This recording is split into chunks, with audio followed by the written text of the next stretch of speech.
ఆదిలాబాద్ జిల్లా వార్తల విషయానికి వస్తే తెలంగాణ ప్రజల ఇంటి పార్టీ బీఆర్ఎస్ పార్టీ రజతోత్సవ వేడుకలకు నెల 27 తేదీన ప్రతి ఒక్కరు కూడా ఇంటికొకరు చొప్పున తరలి రావాలని కోరుతూ పిచ్చోడ మండలం ముక్రాకే మాజీ సర్పంచ్ మీనాక్షి ఇంటింటికి ఆహ్వాన పత్రికలను పంపిణీ చేశారు.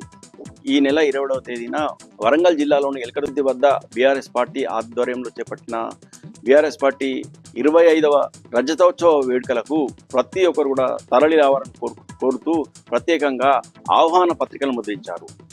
గ్రామంలోని ఆలయంలో ఈ ఆహ్వాన పత్రికను దేవుడి ఎదుట పెట్టి ప్రత్యేక పూజా కార్యక్రమం నిర్వహించారు.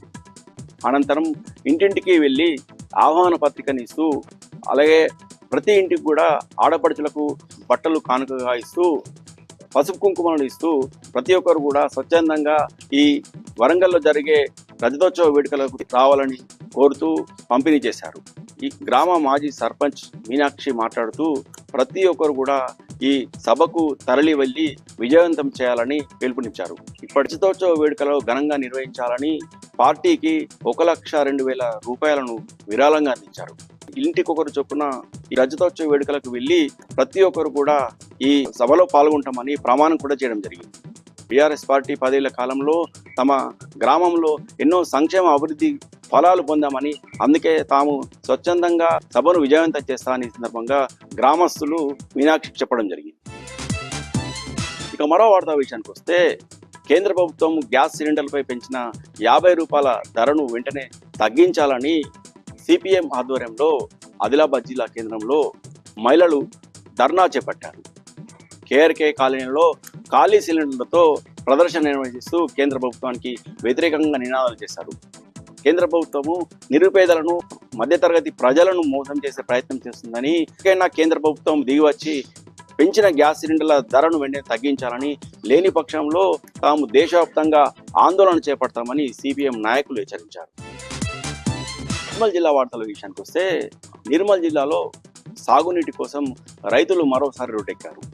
ఖానాపూర్ నియోజకవర్గంలోని నచ్చన్ ఎల్లాపూర్ గ్రామ ఎక్స్ రోడ్ వద్ద లింగాపూర్ గ్రామస్తులు రోడ్డుపై బైఠాయించారు. రోడ్డుపై ధర్నా రాస్తారోకో చేపట్టారు. ఈ ధర్నా కార్యక్రమంలో దాదాపు 500 పైగా రైతులు, మహిళలు పాల్గొన్నారు. రబీ పంటలో వరితో పాటు మొక్కజొన్నను సాగు చేశామని, అలాగే ఇటు కడెం ప్రాజెక్టుతో పాటు సదర్మాట్ ప్రాజెక్టు ఆయకట్టు కింద ఉన్న పంటలకు సాగునీరు అందించాలని ఎన్నోసార్లు ఇటు అధికారులకు, ఇటు ప్రజాప్రతినిధులకు విజ్ఞప్తి చేసినా అధికారులు కానీ ప్రజాప్రతినిధులు పట్టించుకోవడం అని ఆందోళన వ్యక్తం చేశారు. ఖానాపూర్ ఎమ్మెల్యే వెల్మ బొడ్జుతో ఫోన్లో మాట్లాడారు. సదర్మాట్ ఆయకట్టు చివరి భూములకు సాగునీరు అందించాలని పదే విజ్ఞప్తి చేసినా అటు అధికారులు కానీ, ఇటు జిల్లా కలెక్టర్ కానీ పట్టించుకోవడం ఆందోళన వ్యక్తం చేశారు. ఎమ్మెల్యే వెల్మ బొజ్జును ఫోన్లోనే నిలదీశారు. మీకు రైతుల కష్టాలు తెలుసా? అసలు వరి పంట, అలాగే మొక్కజొన్న పంట ఎండిపోతుంటే ఒక ప్రజాప్రతినిధిగా మీరు ఏం చేస్తున్నారని రైతులు ప్రశ్నించారు. జిల్లా కలెక్టర్ వచ్చే వరకు తాము బైఠాయిస్తామని హెచ్చరించారు. ఇప్పటికైనా ప్రభుత్వము, ఇటు అధికారులు వెంటనే సాగునీరు అందించాలని, లేని పక్షంలో తాము తమ ఆందోళనను మరింత ఉధృతం చేస్తామని హెచ్చరించారు.